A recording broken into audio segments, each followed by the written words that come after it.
ఎన్నికలు అయిపోయినాయి, రిజల్ట్ 4వ తారీఖు, 1వ తారీఖు ఎగ్జిట్ పోల్స్, 1వ తారీఖు నైట్కి, ఈ లోపు ఎవరి టెన్షన్లు వెళ్ళకుంటాయి.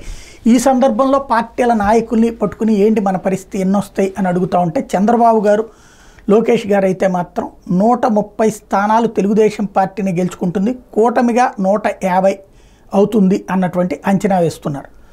దానికి కారణాల్లో ప్రభుత్వ వ్యతిరేకత అన్నటువంటిది, అంటే ఆంధ్రప్రదేశ్ కూడా తమిళనాడు తరహా రాజకీయం అయిపోయింది, లేదంటే కనుక రాజస్థాన్ తరహా రాజకీయం అయిపోయింది. ఒక ట్రిప్ ఒకళ్ళ అధికారంలో ఉంటే వాళ్ళు ఎంత చేసినా మళ్ళీ రెండోసారి ఇంకొకళ్ళని ఎన్నుకోవడం అన్నటువంటిది రాజస్థాన్లో జరుగుతూ ఉంటుంది, అలాగే తమిళనాడులో జరుగుతుంటుంది. అట్లాంటి రాజకీయం ఆంధ్రాలో కూడా తయారైపోయింది. ఫస్ట్ ట్రిప్ మనం ఎంత చేసినా సరే ఇంకా ఏదో కావాలని చెప్పి జగన్ ఓటేశారు. ఇప్పుడు జగన్ మీదన భ్రమలు పోయినాయి, మళ్ళీ మనకు ఓటేశారు. కాబట్టి ఈ దఫా స్వీపే, అది 130 దాకా తెలుగుదేశం పార్టీకి, ఇంకొక 15-20 దాకా బీజేపీ జనసేనలకు కలిపి వస్తాయి అన్నటువంటిది అంచనా వేస్తున్నారు. టోటల్గా 150 దగ్గరకు వచ్చేస్తామన్నది చంద్రబాబు గారు, లోకేష్ గారు అంచనా.